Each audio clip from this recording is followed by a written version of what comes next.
Hello mga ka-GNML, so for this video, schedule natin today magpaganda. Char! Kaya lagi stress na ako naglantaw sa akong buhok na may kulot na. So pagkatapos ko maligo at magbihis ay dali-dali na kaming pumunta ni My Love sa isa sa mga murang salon dito sa Surigao. May magandang quality naman yung resulta. Hala daw, bisulayan na to kini kung maganda ba talaga ang resulta. Kaya grabe na dyan na ako ka-excited mo siya mo balik kining akong buhok. So yan, nakarating na kami dito sa Chris G Beauty Salon. Dito lang yan sa Navarro Street near Panadero or in front of Double Feed Barbecue. At ayan, nakabalandra na sa labas yung mga prices nila sa kanilang services. Pero medyo hindi ata mabasa yung sa video kaya naman i-zoom ko na lang sa mga hindi pa nakakaalam sa salon na to. Char! Practice po sa pag-promote basin pohon ba kita na po'y paboran ba? Ug sa walay pagduha-duha mo sulod na ta sa kanilang salon. So nag-start ang process sa pag-ribbon around 10 AM. Taglaong pa ng uban, tiis-tis ganda gadud kini kay wala may paniud tuhay.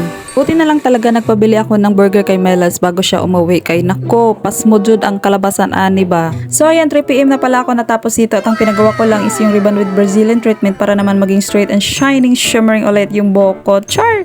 At hindi ko na siya pinakulayan ulit para iwas dry na rin sa buhok. Worth it naman yung binayaran ko dahil bagsak naman yung pagkariban niya. Hindi na rin ako mamamroblema dahil hindi na rin siya makati sa ulo yung mga bagong tubo na kulot sa buhok ko. At after ko sa salon ay nag-commute na lang ako papuntang Gaisano. Nag-chat kasi si My Loves at pinapapunta ako doon dahil pinasyal daw niya yung tatay niya at namili daw sila.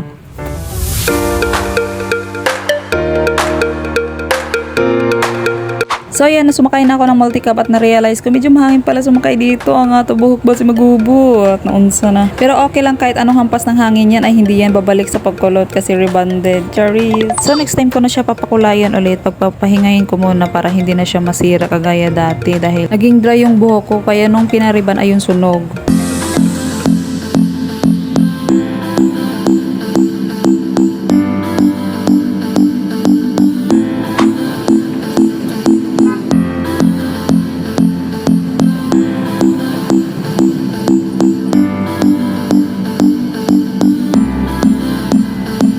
Nandito na nga ako sa Gaisano at pagpasok ko dito sa entrance ay nabudol pa tayo. Kasi naman nilapitan tayo ng isang beke para kilayan daw for free. Pero alam ko naman na may kapalit yun kaya todo iwas talaga ako pero pinilit talaga niya ako eh.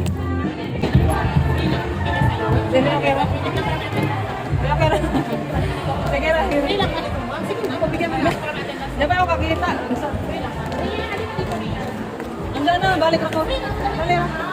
Sige na. Pero kaya kwarto ko eh.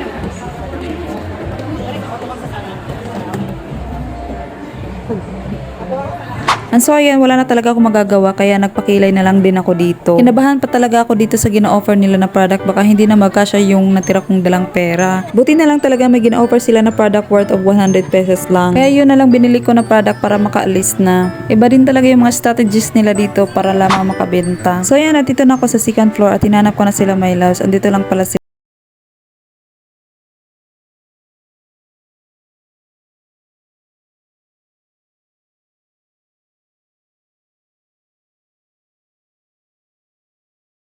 Nila tapos na pala sila namili so niyaya na lang nila ako mag-snack daw. Sakto, patay paniod today. Bumaba na kami ng second floor at maghahanap na kami kung saan kami pwedeng kumain dito sa Gaisano.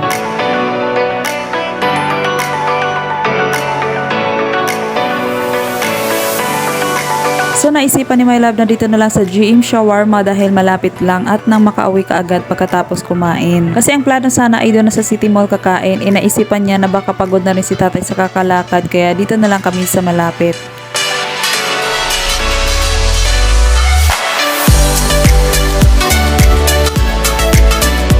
So ayan, andito na yung order namin at kakain na po kami. Kain po tayo.